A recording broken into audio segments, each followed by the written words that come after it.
Hey, what's going on, ladies and gentlemen? My name is Rayge, and we are back today to revisit the updated 2024 team releases here. Now that we have more information in regards to, obviously, the recent events that have taken place.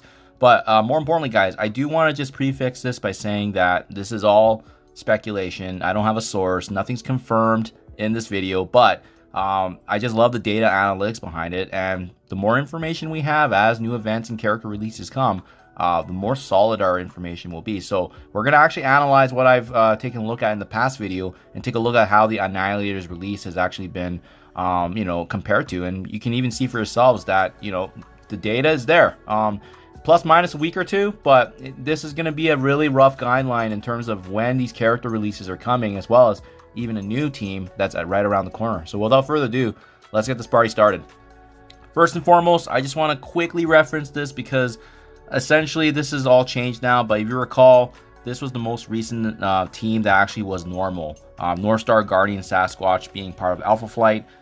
Typically their free-to-play event offers versus the actual event, it was less than 2 weeks. So typically when the character was introduced with red stars and as well as offers, less than 2 weeks later, boom, their free-to-play event was here.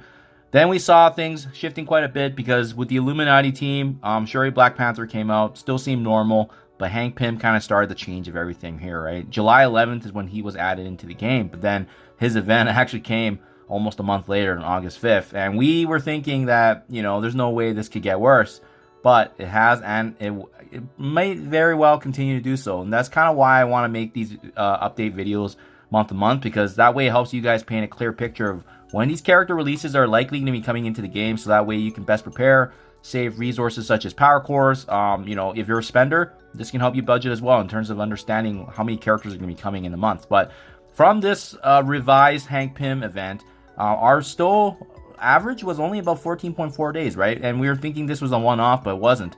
Then they shortly announced that the Annihilator characters are coming out and that there was going to be a change to the cadence. There was going to be a change to how characters are going to be released into the game going forward. So this is the original video that I did, guys. As you can see, I was still conservative. I was thinking, yeah, it's probably going to only take about a month or maybe a little bit less, about 3 weeks roughly. And now we actually have the data to see where we landed. And much to my surprise, we were very, very close. Remember, this was posted actually before any of the Annihilator characters free-to-play event actually came into the fold here. So you can see this is the revised and confirmed dates now. Gladiator, we speculated that he'd be coming on September 3rd. And we got it bang on. Gore, we speculated his free-to-play event would be around September 11th. Boom, 2 days off, but it was still 26 days as a differential, right? So the 3 weeks plus is still very, very consistent. And Thanos Endgame, my goodness, I have no idea why they pushed his out so far out, but he set a new record for character release. As you can see, he came into the game August 23rd, and his free-to-play event actually was just out this month. On October, this month, October 1st, a total of 39 days. And that is like almost 2 weeks more than what I previously speculated, because I was thinking every character's back to back, but no. What happened is they actually skipped Thanos and they inserted Sentinel. So that's why he was pushed out a week. And I think there were some other things going on with Dark Dimension 8 release and so forth. But yeah, right now, Thanos Endgame, great data use right now because he sets a record. So we haven't seen anything longer than 39 days. Let's hope that's going to be a record that never gets broken going forward. Now, we can start taking a look at, ladies and gentlemen, the ORCHIS team as well as Night Stalkers. Now that we have a bit more data, we can actually take a look at what's going to be coming up in the pipeline. So, Sentinel introduced September 3rd, Nimrod September 12th, and then finally Omega Sentinel September 23rd. So, these were my original guesses here in terms of where their projected free-to-play event. And like I said, no one could have predicted that Sentinel and Thanos Endgame would have swapped positions. He actually came out on September 16th, only 13 days. Although Thanos Endgame took a hit here for the delayed release, Sentinel actually came earlier than expected. And, this was a huge help for our Alliance members. Folks can start using a 3-piece, myself included. I'm using the Scientist Supreme, Lady Deathstrike, Sentinel combination actually to get through tech right now. And they actually work on difficulty 3 as well. So, I think maybe they pivoted this a bit to obviously tailor it to the masses to help folks out push higher in the ORCHIS raids. But for that reason then, Thanos Endgame's timing actually resulted in him coming out after the showcase ended.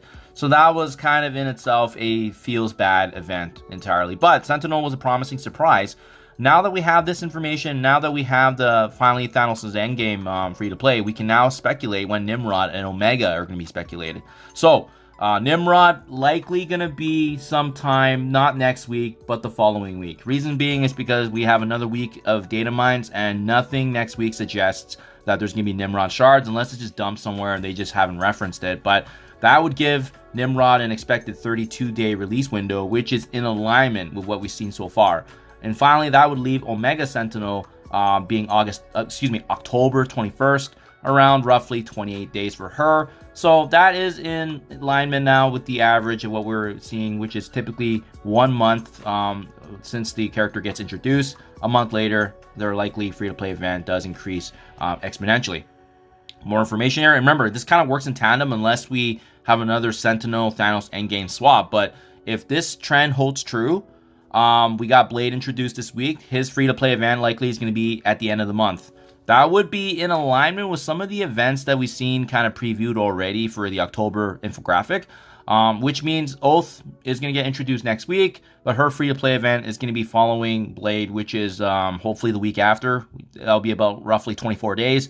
Man-Thing should be introduced here in the coming weeks in terms of offers and red stars, which would provide him a week later as well. And again, being conservative, because this 24 days seems a bit light to me. You know, we've been averaging north of close to 4 weeks. So the fact that it dips down a bit here at 24 days makes me want to believe that it's probably going to be a little bit longer for Oath and Man-Thing. But in case you guys wanted to see the potential dates here, it's likely going to be the middle of November where we will see these characters in terms of free-to-play. So that's when you can start guesstimating that you'll be doing your Mystic raids consistently. And what has been consistent is that in the second half of every single month so far, there's been a new team announcement. So in a couple weeks here, we're going to get a new team announcement. It's going to be very interesting to see if it's tied back to Siege Battle World.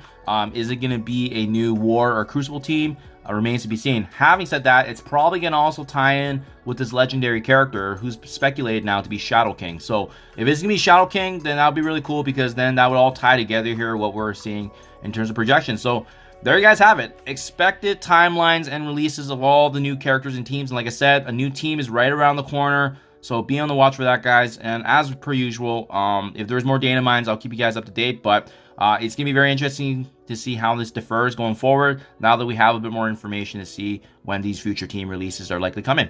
Let me know what you think in the comments below. If you agree or disagree. Thank you for your time as always, and I'll catch you guys in the next one.